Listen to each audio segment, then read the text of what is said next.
அப்படி இருக்குது. அதனால என்ன செய்யணும்னு தெரியல. என்ன சத்தம் புரியல.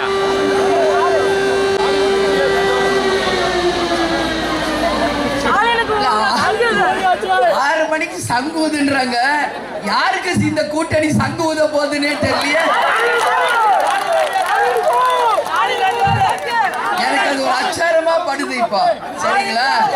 ஒட்டுமொத்த தாய் குலங்களும் என்னுடைய கழக வீரர்களும் சகோதர சகோதரிகளே, நீங்க எல்லாரும் ஒன்னா இணைஞ்சா யாருக்கு சங்கு ஊதணுமோ ஊதிடலாம். அந்த பட்டுக்கோட்டை அரியலூர் ரயில்வே திட்டத்தை உடனடியாக கொண்டு வர நாங்கள் நிச்சயமாக உங்களுக்கு வாக்குறுதியை அளிக்கிறோம். புறவழிச்சாலை ஏற்படுத்துவதற்காக விவசாய நிலங்களை அழிக்காமல் ஒரு ரிங் ரோட் புறவழி சாலையை உறுதியாக உங்களுக்காக ஏற்படுத்துவோம். மாசம் 1000 ரூபான்னு சொல்லிட்டு ஒரு குடும்பத்தில் இருந்து இன்னைக்கு எத்தனையோ ஆயிரத்தை அவங்க திருப்பி எடுத்துக்கிட்டு இருக்காங்க. எல்லா வரையும் உயர்வு.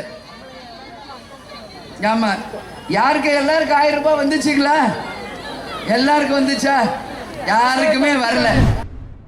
ருத்ராஜ் கைக்வாடோட பர்த்டேக்கு நாங்கள் வருஷம் ட்ரெஸ்ஸு கூட வாங்கி கொடுக்க மாட்டோங்க, பேட்டு தாங்க வாங்கி கொடுப்போன்னு இப்போ அவரோட அப்பா ஷேர் பண்ணியிருக்காரு.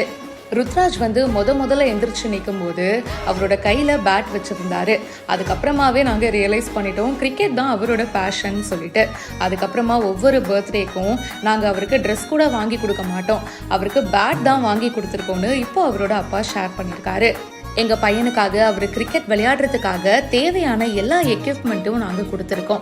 அது மட்டும் இல்லாமல் டிசிப்ளினுடைய முக்கியத்துவத்தை பற்றி நாங்கள் அவருக்கு கற்றுக் கொடுத்துருக்கோம். அதோட ஹார்ட் ஒர்க்கும் வந்து நாங்கள் டீச் பண்ணியிருக்கோம். அண்ட் இப்போது சிஎஸ்கேவோட கேப்டனாக இருக்காரு அப்படின்னு சொல்லிட்டு ருத்ராஜோட அப்பா ஷேர் பண்ணியிருக்காரு.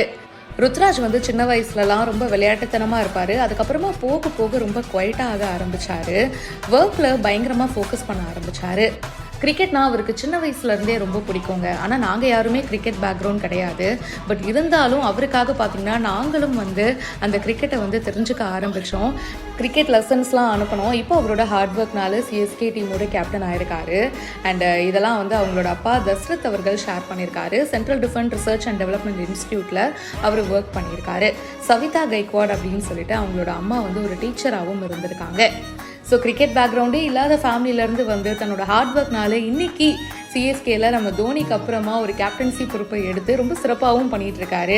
நீங்க சொல்லுங்க, உங்களுக்கு இவரோட கேப்டன்சி எந்த அளவுக்கு ரொம்ப பிடிச்சிருக்கு? கமெண்ட் பாக்ஸ்ல மறக்காம பிரியா என் கூட ஷேர் பண்ணுங்க. மேலும் பல இன்ட்ரெஸ்டிங்கான ஐபிஎல் அப்டேட்ஸ்லாம் பிஹைண்ட் வுட்ஸ்ல வந்துகிட்டே இருக்கு. இப்பவே ஃபாலோ பண்ணுங்க.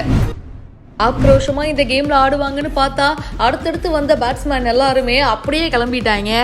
இதனால மும்பை இந்தியன்ஸ் 20 ஓவர் முடிவில் 125 ரன்கள் தான் எடுத்திருக்கு.